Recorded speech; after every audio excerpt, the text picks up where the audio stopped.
Welcome back. Programme में break के बाद एक बार फिर से आपको खुशामदीद कहते हैं। सेनेटर हुमायूं महमद साहब ने पाकिस्तान तहरीक इंसाफ से जिनका ताल्लुक है हमें ज्वाइन किया। हुमायूं साहब बहुत बहुत शुक्रिया प्रोग्राम में वक्त निकालने के लिए। आपसे पहले हम जब प्रोग्राम का आगाज किया तो बहुत सारे मामला आते हैं पाकिस्तान तहरीक इंसाफ, तोशाखाना केस 2 और खासकर जो अफगान मुहाजिरीन हैं उनके हवाले से जो हुकूमत का इकदाम उठाया गया उस पर गुफ्तगू कर रहे थे। तमाम मामला पर आपके कमेंट्स में लेती चलूंगी, प्रोग्राम को आगे बढ़ाऊंगी और आगाज करेंगे हम सबसे पहले सर बानी पीटीआई का जो तोशाखाना केस हुआ है, बुशरा बीबी की भी आज समाअत हुई और कमरा अदालत में पेश किया गया जिनसे। इससे जरा आगाज करते हैं प्रोग्राम का। ये मुझे बताएगा कि ये केस का क्या आपको लग रहा है, कितना प्रोलॉन्ग किया जाएगा, कितना लंबा ये खींचा जाएगा? और जो अलीमा खान साहब है उनको भी इस पर रिजर्वेशन थी, उनको भी इस पर कंसर्न था। अब 29 अक्टूबर तक फिर से समाअत को मुलतवी कर दिया गया, तो इस केस का फैसला क्या देख रही है पीटीआई? बिस्मिल्लाहिर्रहमानिर्रहीम, या का नाबुदो व या का नस्तईन। देखिए, इस केस का कोई केस बनता नहीं है। सबसे पहले मैं आपको सिंपल सी बात बता दूं, पूरे तोशाखाना के रूल्स के लिहाज से तीन चीजें इन्वॉल्व हैं। रूल नंबर 1, जब आपको कोई तोहफा देता है उसके प्राइस की इवैल्यूएशन कैबिनेट डिवीजन करती है। कैबिनेट डिवीजन के अलावा कोई और नहीं करता, एक चीज। नंबर 2, दो चीजें हैं जो आप घर लेकर नहीं जा सकते, एक गाड़ी है और एक दूसरी चीज आ जाती है एंटीक। जो लोग गाड़ी लेकर गए उनके ऊपर कोई तोशाखाना केस नहीं है, कोई तोशाखाना केस नहीं है। जो गाड़ी लेकर गए, जो कि अलाउड ही नहीं है, under any circumstance not allowed, उनके ऊपर कोई केस नहीं है।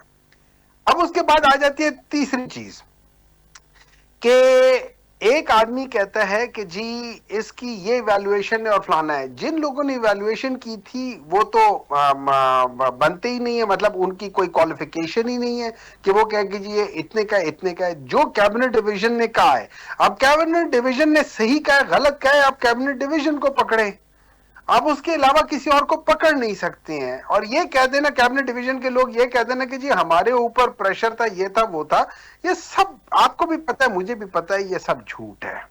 तो बेसिकली ये है। और तीसरी चीज है, एक लॉ होता है जिसको हम डबल जेपर्डी कहते हैं। मींस कि अगर एक चीज के ऊपर आपको सजा हो जाती है या उस केस के ऊपर हो जाता है तो फिर उसके ऊपर दोबारा नहीं हो सकती। ये नहीं हो सकता कि आपने कहा कि बैंक की चोरी हुई है, उसमें 500 के नोट चोरी हुए थे, फिर बाद में कहे नहीं 1000 के नोट के ऊपर अलग है, तो आपके 500 के नोट के अलग और 1000 के नोट के अलग के अंदर दो केसेस नहीं बन सकते, ये पूरा एक ही हो सकता है। तो तोशाखाना एक ही केस है, वो केस खत्म हो चुका है, पहले बताया जा चुका है, इस केस में कुछ नहीं है। अब उसके बाद आप जो मर्जी करते फिरे, आप पूरे पाकिस्तान को, पूरी दुनिया को पता है कि what is happening and what is not happening.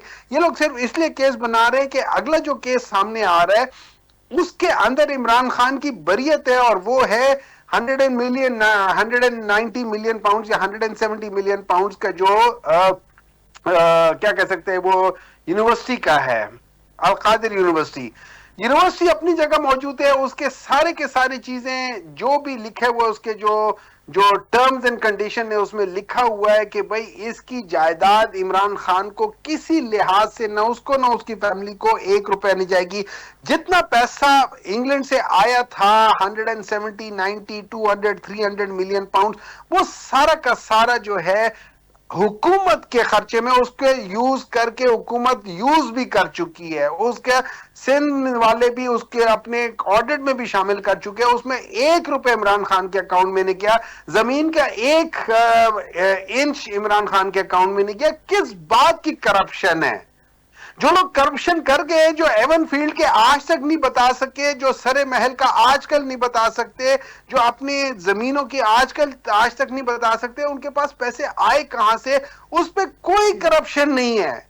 Corruption उस बंदे के ऊपर है कि जो 1 रुपया भी उसके अकाउंट में नहीं किया, 1 इंच जमीन भी उसके नाम नहीं ट्रांसफर हुई, बस ये करप्शन है। प्रॉब्लम ये है कि ये लोग इसलिए पकड़ रहे हैं कि ये चाहते हैं कि ये भी करप्शन करे। जब तक इमरान खान करप्शन नहीं करेगा ये उसको पकड़ते रहेंगे। ये सिस्टम, हमारे मुल्क का सिस्टम ईमानदारों के लिए बना नहीं है। शॉर्ट कमेंट लूंगी क्योंकि टाइम हमारे प्रोग्राम का छोटा है, तो इसलिए चले इस बात पे तो आपका पॉइंट ऑफ व्यू आ गया है। अब जो दूसरा मामला जिसके ऊपर जब सुहेल आफरीदी तैनात भी हुए तो उन्होंने कंसर्न रखा कि जो अफगान पॉलिसी है उसको हुकूमत उस पर नजरसानी करे। चूंकि टाइम छोटा है इसलिए मैं चाह रही हूँ कि सारे जो टॉपिक्स हैं वो हम उनको कवर कर लें, आपकी राय जो है वो हम तक पहुंच जाए। ये बताइएगा कि एक तो थोड़ा सा इसको क्लियर कर दें कि क्या नजरसानी चाहती है पाकिस्तान तहरीक इंसाफ। दूसरी बात ये कि जो अब हुकूमत की जानिब से इकदाम उठाया गया है, आपको कॉन्फिडेंस में लिया गया, मुशावरत की गई और एग्री है तमाम मामलात के ऊपर जो फैसला किया गया? देखिए, मुझे नहीं मालूम, मुझे डिटेल नहीं मालूम कि क्या फैसला किया गया, लेकिन सिंपल सी बात ये है, एक सिंपल सा सर ये किया गया कि जो अफगान मुहाजिरीन कैंप्स हैं उनको खत्म किया जाएगा, KPK में और पंजाब के लिए भी यही है।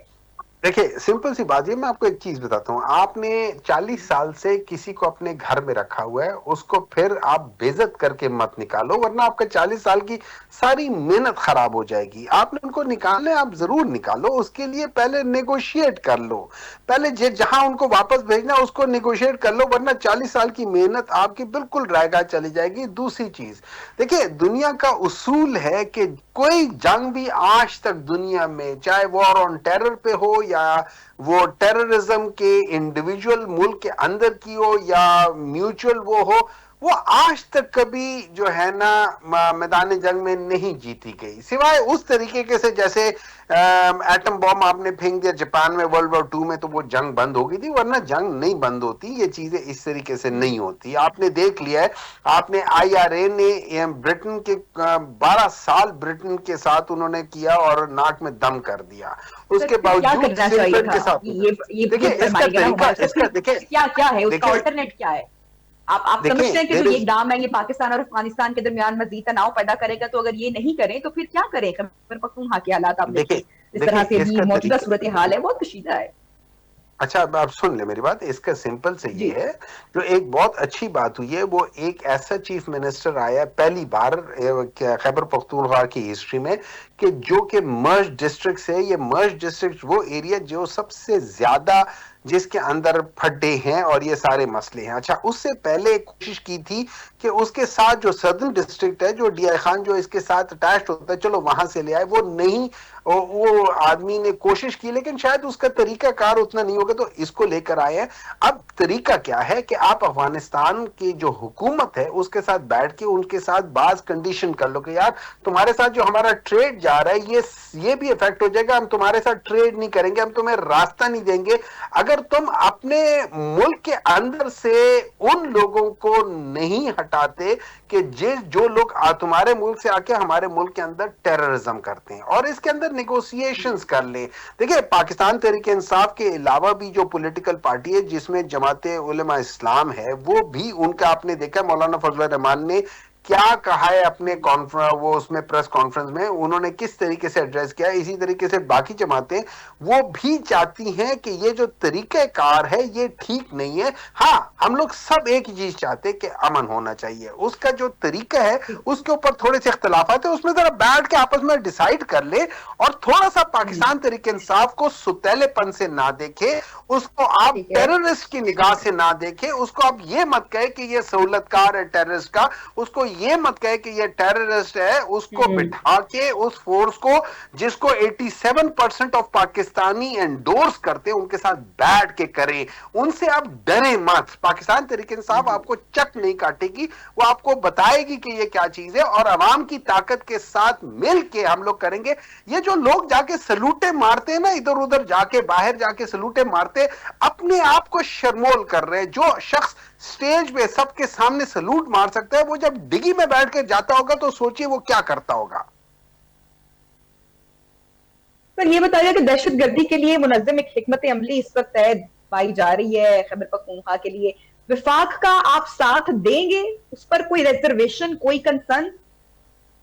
देखिए, लेट मी रीफ्रेज दिस। क्या वफाक जो है वो खैबर पख्तूनख्वा का साथ देगी कि हम ये चाहते? देखिए, मेरे घर में आग लगी हुई है ना, मेरे घर में आग लगी हुई है, तो मेरे घर में आग लगी है, मुझसे पूछ लें कि यार ये आग बुझाने का तुम्हारा क्या बेहतरीन तरीका है, और फिर मुझे फैसिलिटेट करें। मुझे अगर मैं कहता हूं कि यार मुझे वो फायर ब्रिगेड चाहिए, आप मुझे फायर ब्रिगेड भेज दें आप, लेकिन मेरे घर की आग आप दूर से बैठ के आप कैसे उसके ऊपर जजमेंट पास कर सकते हैं? मेरे घर की आग है, मेरे नेबर के साथ जो मेरे साथ लगा हुआ है, let me take the lead. इसमें क्या बुराई है? थोड़ा सा एग्रेशन या इस तरह की स्टेटमेंट्स पाकिस्तान तहरीक इंसाफ की जानिब से आप नहीं समझते हैं कि कई बार दिए जाते हैं, जैसे सुहेल अफरीदी साहब, मुझे एक बात बताएं, मुल्क बंद कर देंगे?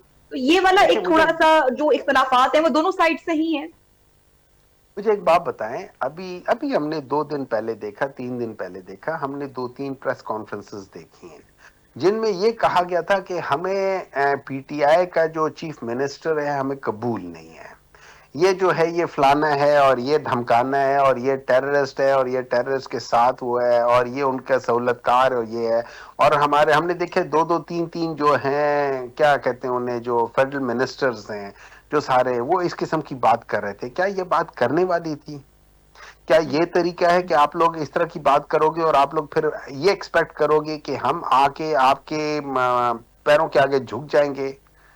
क्या हम इस तरीके से करेंगे? ये तरीके नहीं होते। आपने अगर करना है, आप वफाक में हो, आप बड़ी ताकत हो, आप जरा एक ज़र्फ का वो दिखाओ। मुझे पता है कि आप ज़र्फ का मुजाहरा किया गया ना, आज पीएम साहब की कॉल गई सोहेल आफरीदी साहब को, इसको अप्रिशिएट नहीं करेंगे आप? अच्छा, मुझे एक बात बताएं, चलो पीएम साहब की अफरीदी साहब को कॉल गई है, जब अफरीदी साहब ने उन्हें कहा है कि जी मुझे इमरान खान से मिलने दो, पीएम साहब ने कहा है कि मैं पूछ के बताऊंगा। पीएम साहब किससे पूछ कर बताएंगे? डोनाल्ड ट्रंप जिसको उन्होंने सलूट किया था उससे पूछकर बताएंगे?